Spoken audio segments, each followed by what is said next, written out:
Madame, Monsieur, bonsoir et bienvenue dans le 20h de TFM. Dans l'actualité de ce mercredi, Tambacounda toujours en attente de la reconstitution des faits de la mort de Binta Camara. Vous le verrez, l'affaire suscite encore la vive émotion des Tambacoundois.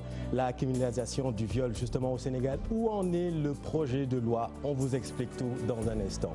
Adama Gaye, placé sous mandat de dépôt, le journaliste est poursuivi pour offense au chef de l'État.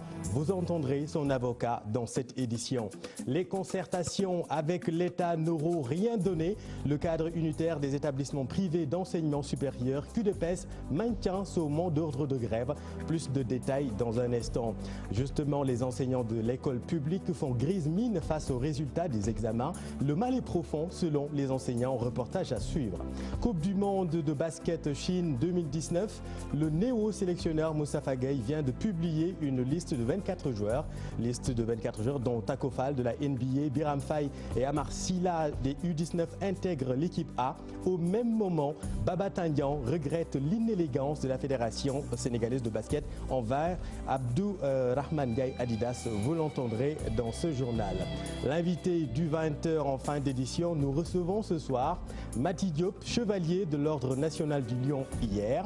Grand prix du Festival de Cannes avec Atlantique il y a 2 mois. Sa muse, son ambition, son secret en fin d'édition. Voilà pour le sommaire, tout de suite le développement.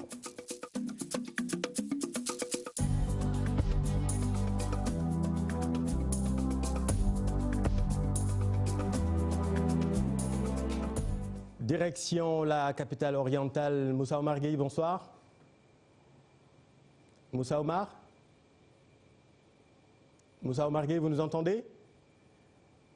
Alors nous allons revenir vers vous dans un instant. En tout cas, c'était pour revenir sur la reconstitution des faits de la mort de Binta Camara. L'affaire suscite encore beaucoup d'émotions du côté de la capitale orientale. Moussa Omar Gueye, est-ce que vous nous recevez? Vous n'êtes pas en ligne, on va revenir vers vous dans un instant. Et qu'en est-il justement du projet de loi de la criminalisation du viol au Sénégal? Le président de la République avait répondu favorablement à cette requête de plusieurs mouvements de défense des droits des femmes. De novembre 2018 à juin 2019, 11 femmes ont été victimes de viols suivis de meurtres. Le combat est loin d'être gagné selon les organisations féminines. Maguette Souare Diallo et Pape Sangone Mbaye. Des chiffres alarmants, 706 femmes victimes d'agressions sexuelles, 362 violées et 31 tuées, c'est le bilan de ces 3 dernières années. Pourtant, les organisations féminines ne baissent pas les bras. Les organisations de femmes continuent leur action de sensibilisation et leur action également de plaidoyer. Ce que les organisations font, c'est la sensibilisation, c'est l'information, c'est également le plaidoyer. On a entendu les femmes après le meurtre qui s'est passé de façon atroce à Tambacounda. Un meurtre est toujours atroce. Donc après le meurtre de Binta Mané et de Koumbayad à Thiès, vous avez vu les organisations se lever et demander la criminalisation du viol. Il y a beaucoup d'actions que nous menons et que nous continuons de mener. Les organisations sont toujours sur le terrain, mais il faut penser ce qu'on va dire et il faut organiser ce qu'on va faire. Et les réseaux civils particulièrement est sur cette lancée depuis. S'agissant du projet de loi portant criminalisation du viol annoncé par le président Macky Sall, la présidente du comité de lutte contre les violences faites aux femmes insiste sur l'importance des mesures d'accompagnement. Ce que nous demandons, c'est qu'il y ait des mesures d'accompagnement pour que cette loi, une fois votée, que cette loi puisse être appliquée réellement. Et on a criminalisé, je veux dire. Et il y a eu beaucoup de criminalisation. On a le vol d'électricité a été criminalisé, le vol de bétail a été criminalisé, et jusqu'à la drogue également est criminalisée. Et quelle est la suite dans tout cela au niveau de la mise en application? Alors là où on est, ce qu'on demande avec ce projet de loi, c'est qu'il y ait des mesures d'accompagnement pour que la loi, une fois votée, puisse être appliquée effectivement. Les nombreux cas d'inceste inquiètent aussi ces organisations féminines, toujours bouleversées par l'assassinat de Binta Camara à Tambacounda. Et nous allons directement à Tambacounda retrouver Moussa Omar Gueye. Bonsoir Moussa. Bonsoir Chérif. Et quels sont les derniers développements dans cette affaire ce soir? Est-ce que la reconstitution a eu lieu? Malheureusement, jusqu'à l'heure où nous parlons, en tout cas, la maison est déserte. Il y a pratiquement personne et puis la porte centrale est refermée pour dire tout simplement que nous pouvons dire sans hésitation de murmure que cette reconstitution des faits n'a pas eu lieu ce mercredi 31 juillet 2019 parce qu'il n'y a pas un seul membre des acteurs principaux, il n'y a pas le procureur, il n'y a pas le juge d'instruction, il n'y a pas les experts enquêteurs, on n'a pas vu également l'ombre d'un des membres de la partie civile ou des témoins pour dire tout simplement il n'y a pas un seul de ces membres principaux en tout cas qui est ici représenté. Donc par conséquent nous pouvons dire que la reconstitution des faits n'a pas eu lieu. Et ce qu'il y a lieu de retenir que la semaine dernière, le présumé meurtrier, Papa Alioune Fall, aurait été entendu dans le fond du dossier par le juge d'instruction.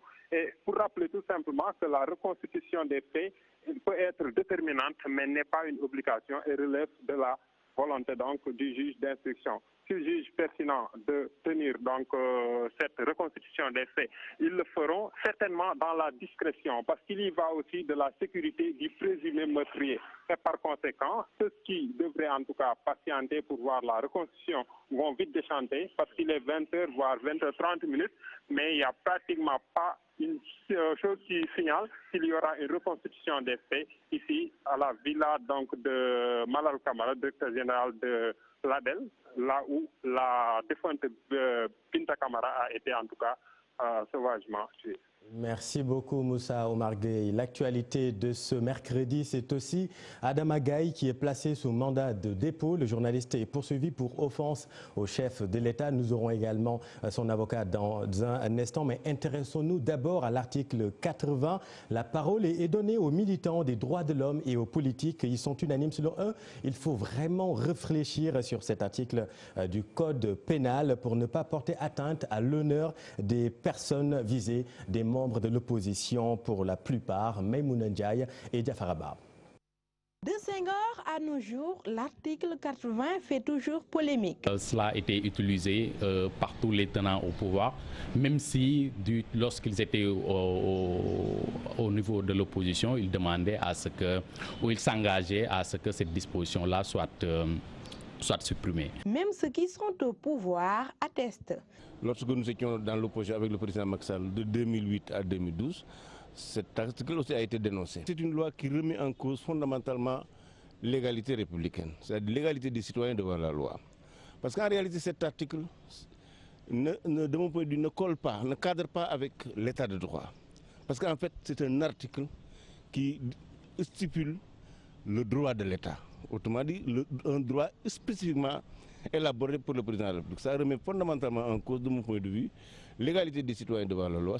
Que ce soit l'article 80 du Code pénal ou l'article 254, le constat est le même. Ces dispositions sont jusqu'ici considérées comme fourre-tout. Sur le plan des droits humains, c'est une disposition liberticide parce que les citoyens doivent savoir qu'est-ce qui leur est permis et qu'est-ce qui leur est interdit. Donc, nous, on pense que cette affaire d'offense au chef de l'État doit être soit précisée, reprécisée, qu'on sache qu'est-ce qui est interdit ou qu'est-ce qui est permis, ou alors qu'on la supprime plus généralement ou facilement. Je souhaite que cette loi soit abrogée et que maintenant il y ait des dispositions beaucoup plus sévères dans le cadre du Code pénal pour punir l'offense au chef de l'État, l'offense à qui que ce soit, y compris même les chefs religieux. En attendant, nos interlocuteurs restent convaincus que le toilettage des textes s'impose. Voilà, et nous avons en ligne Maître Mamadou Ndiaye, avocat du journaliste Adama Gaye. Bonsoir, Maître Ndiaye. Maître Ndiaye. Bonsoir. Oui, votre client va passer sa première nuit en prison. Quelles sont les dernières informations le concernant et comment va-t-il ce soir? Oui, M. Diop, je précise que c'est Maître Cheikh Amadou Ndiaye, avocat à la Cour. Oui. Alors, ce que je peux vous dire, c'est qu'aujourd'hui, comme vous venez de le dire, M. Adama Gaye a été inculpé, entendu par le juge du premier cabinet et placé sous mandat de dépôt.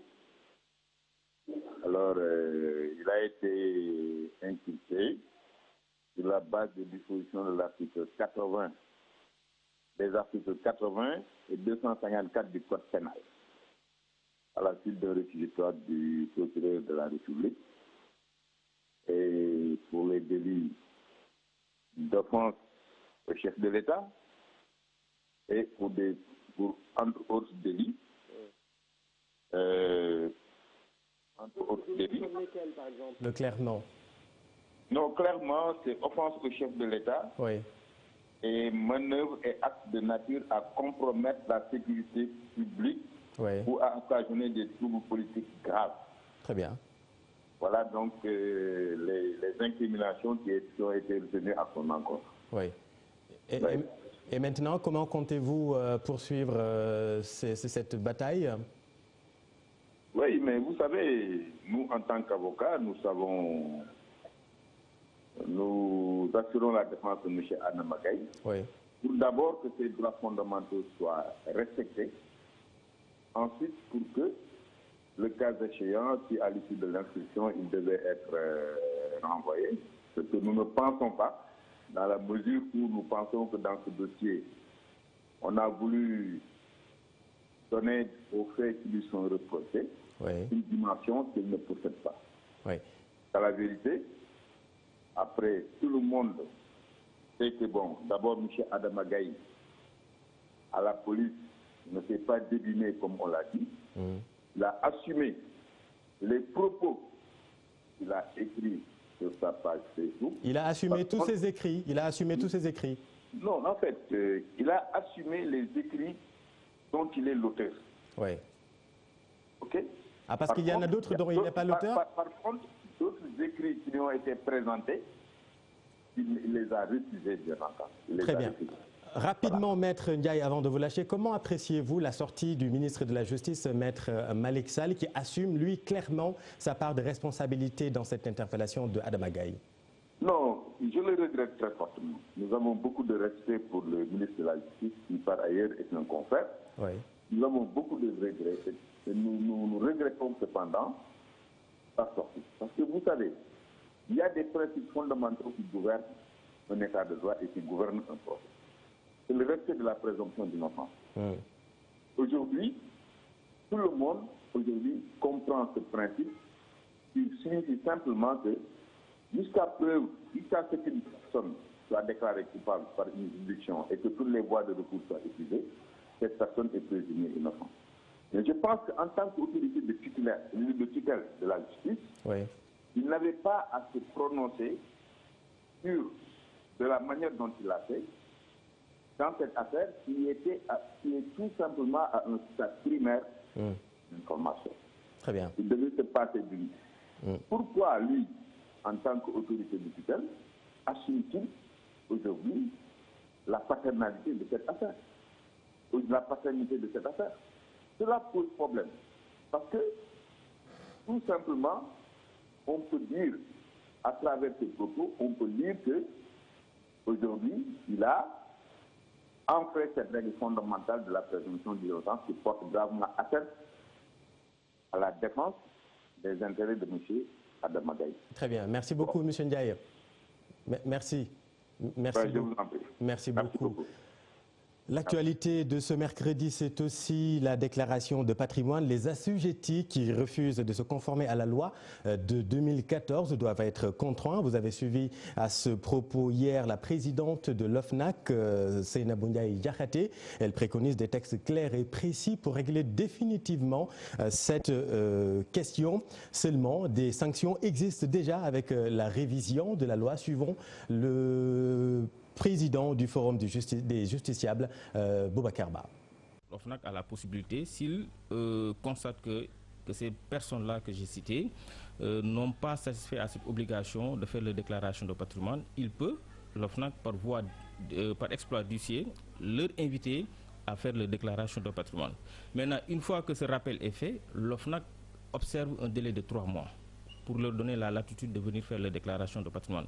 Maintenant, au-delà de ces 3 mois, après cet exploit d'huissier, si toujours les gens s'entêtent à faire la déclaration de patrimoine, l'OFNAC, en tout cas, informe l'autorité compétente qui peut prendre des sanctions. Et pour les élus, par exemple les députés, les maires, ainsi de suite, donc ils seront privés du quart de leurs émoluments. Donc le quart de leurs émoluments est retenu jusqu'à ce qu'ils fournissent la preuve, en tout cas, qui atteste qu'effectivement ils ont fait la déclaration de patrimoine. Pour les personnes qui sont nommées, l'autorité qui les a nommées peut quand même les relever. Donc ils peuvent être démis de leurs fonctions. Ça également c'est une sanction. Donc c'est des sanctions purement administratives à l'état actuel de notre législation, c'est-à-dire la loi de 2014. Donc aujourd'hui je pense que pour pouvoir avoir des sanctions beaucoup plus contraignantes, l'OFNAC est en train de réviser la loi sur la déclaration de patrimoine. À Kaolack, les conducteurs de taxi-bagages vivent mal la concurrence avec les véhicules du transport public. Ces derniers empiètent illégalement sur leur territoire. Selon eux, ils interpellent les autorités pour respecter les règles. Ibrahima Diamé, Faligaï. C'est la grogne chez les conducteurs, gros porteurs taxi-bagages qui pointent du doigt leurs voisins du transport public. Selon eux, ces derniers leur mènent une concurrence illégale et révoltante qu'ils ne supportent plus. En conférence de presse, ils dénoncent tout et tapent du poing sur la table. Les véhicules de transport public, ils sont en train de gâter notre transport. Ils vont aller à Rideba pour prendre les bagages que les camions ou les transports massifs vont pris. C'est eux qui prient ça.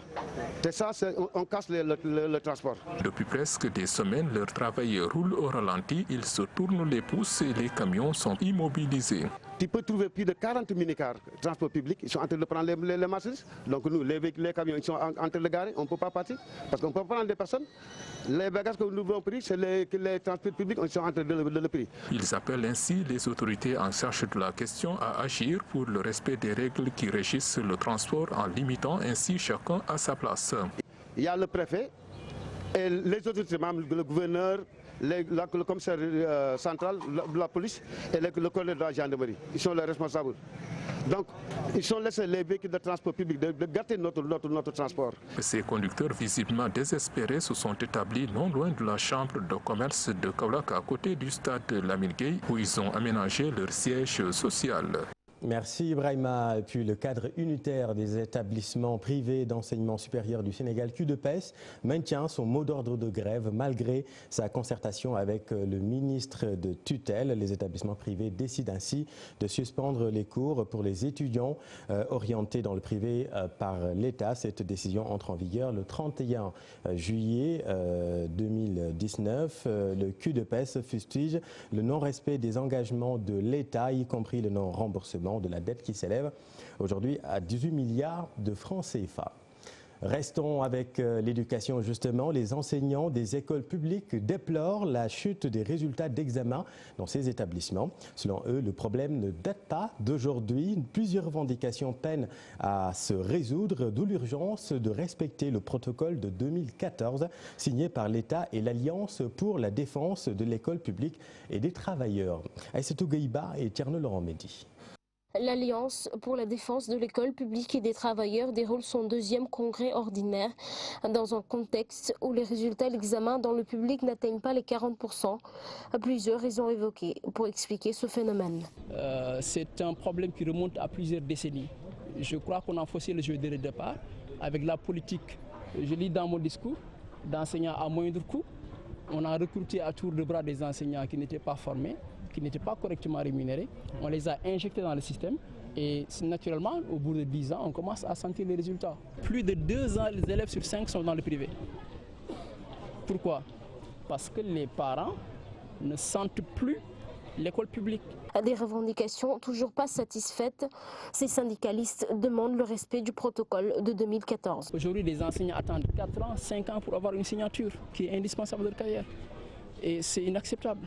Je dis également, dans la rémunération également, il y a une injustice qui est faite aux enseignants. Et toutes ces injustices-là doivent être corrigées. Et je crois que si la formation est correcte, si les conditions matérielles sont réunies et si la motivation y est, il n'y a aucune raison pour que l'école publique ne retrouve pas son lustre d'antan. La représentante du ministre de l'Éducation rassure, selon elle, aucune discrimination entre le public et le privé. Maintenant qu'il y a des efforts à faire pour renforcer l'existant en termes d'écoles classiques où justement il n'y a pas de frais de scolarité à proprement parler, où il n'y a pas de mensualité, ce qui est fait. Et même là, je pense qu'on a beaucoup avancé par rapport à la prise en charge de ces écoles dites publiques. Avec l'existence de 45 syndicats, la tâche se complique pour ces différents acteurs. Ils appellent leurs collègues qui disposent de 10% de pourcentage à se rassembler dans un cadre unitaire pour trouver de meilleures solutions. Merci Aïssatou. Et nous vous parlions hier du casse-tête que représentent les déchets électroniques pour les pays en voie de développement. Le Sénégal produit 12 000 tonnes de déchets électroniques selon l'ADIE. Notre pays dispose pourtant d'un centre de traitement des e-déchets. Nous sommes allés sur place pour voir et comprendre comment se fait le travail de recyclage. Ousmane Diallo et Diafarba. Voici le centre de recyclage des déchets électroniques produits par les services de l'administration et certaines entreprises privées. Les agents sont en plein dans le recyclage du matériel informatique appelé e-déchets. Le centre se veut un centre de recyclage pour gérer ces équipements. Et cela a été fait à la suite d'une étude que l'Agence de l'informatique de l'État a commanditée, une étude qui avait pour principal objectif d'étudier les méthodes de recyclage, d'étudier l'environnement institutionnel et de voir le nombre d'équipements, d'entrée d'équipements, le flux de matériel entrant au Sénégal. Ici, les matériaux électroniques retrouvent une seconde vie grâce à un personnel bien formé dans les techniques de recyclage. Le démantèlement consiste à séparer les éléments, n'est-ce pas, par type d'éléments. Donc, vous savez que dans tout matériel électrique et électronique, il y a du fer, il y a de la matière plastique, il y a de l'aluminium, il y a des circuits intégrés. Par exemple, ici, on a une carte mère, ça fait partie des circuits intégrés. Ici, on a de l'aluminium, ça c'est du fer. Et on sépare aussi les processeurs, les RAM, on les classe, n'est-ce pas, selon les éléments. Ces outils contiennent certes des objets valorisants, mais constituent une menace sur la santé et l'environnement. Ces équipements qui renferment des substances particulièrement alcalines et dangereuses. On y retrouve des substances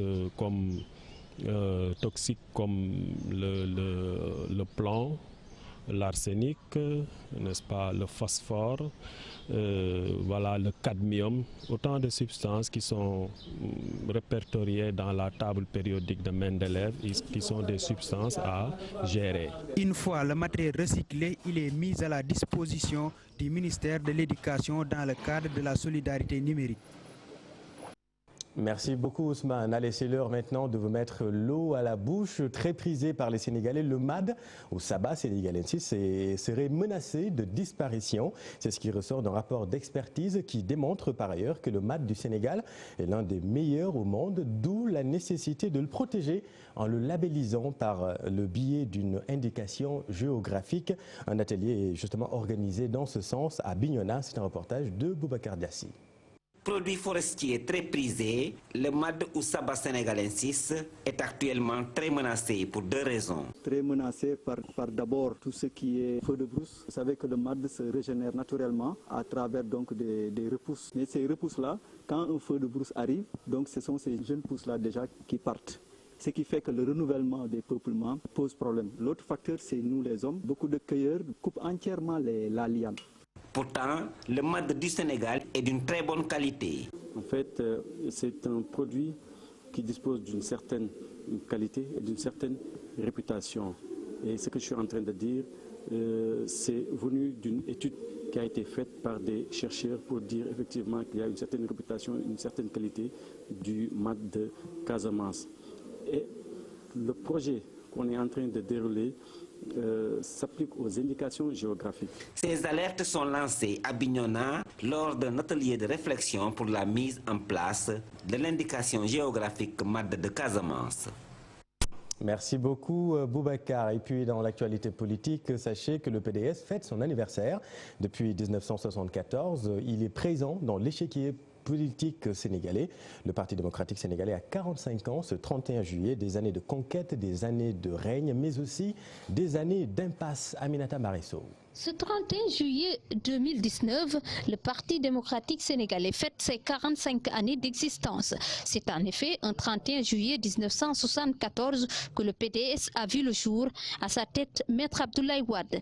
Mais il faudra attendre 2 années plus tard pour que le Parti libéral démarre ses activités suite à la révision constitutionnelle de mars 1976. De sa création à 2012, le Parti démocratique sénégalais a participé à toutes les élections législatives, présidentielles et même municipales. Mais c'est sans doute les élections législatives de 1993 qui auront marqué les esprits. Le leader du Parti démocratique sénégalais conteste les résultats. Il s'ensuit une crise post-électorale ayant entraîné la démission du juge Kéba Mbaye et l'assassinat de Maître Babacar Sèye, vice-président du Conseil constitutionnel de l'époque. Après plus de 20 années passées dans l'opposition, le Parti démocratique sénégalais arrive enfin au pouvoir. Abdoulaye Wade remporte l'élection présidentielle de 2000 face à Abdou Diouf avec 58,10%.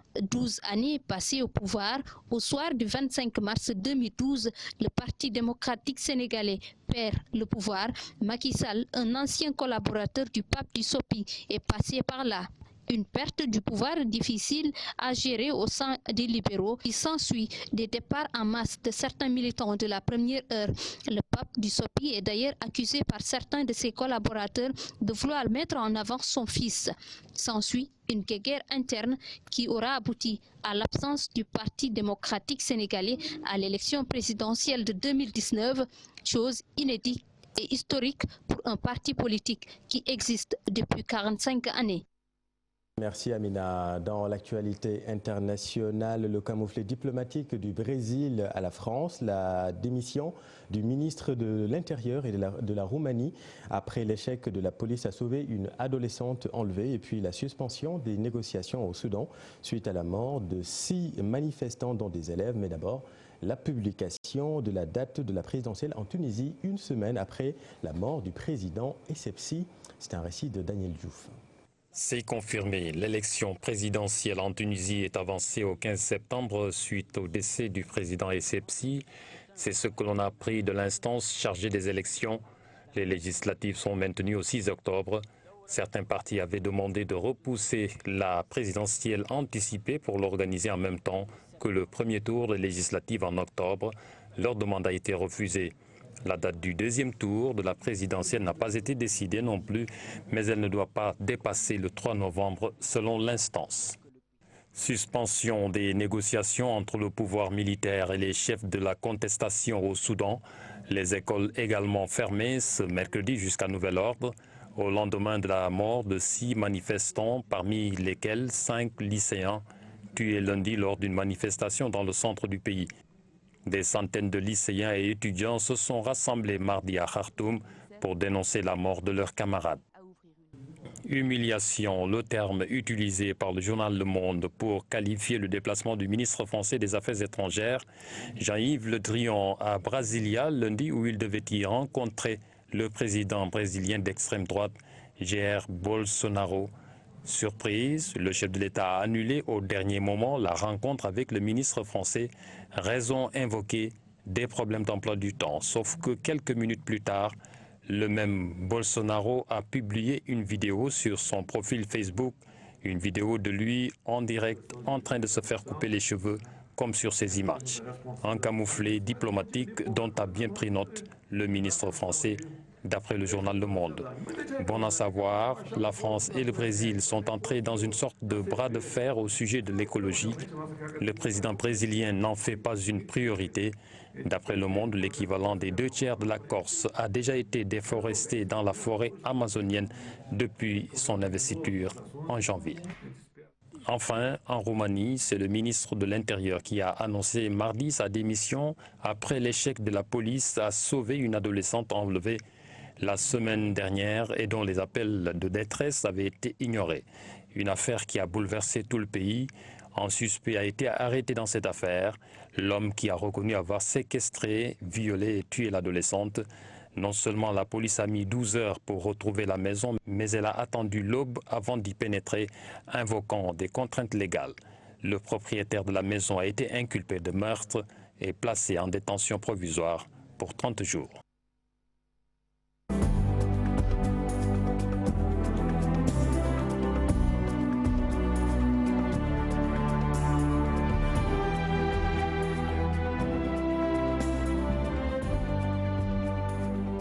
L'actualité sportive, d'abord en basket, Coupe du Monde Chine 2019. Tafa Gueye, le néo-sélectionneur des Lions, a convoqué 24 joueurs, dont Taco Fall, pensionnaire de la NBA. Biram Faye, Amar Silla des U19 intègrent la sélection A, sans oublier Babacar Diallo, Abdoul Kébé et Mamadou Lamine Diop également, entre autres les grands absents. L'ancien capitaine Malé Ndoye, Khan Delmeda également, et ainsi que Lamine Samb.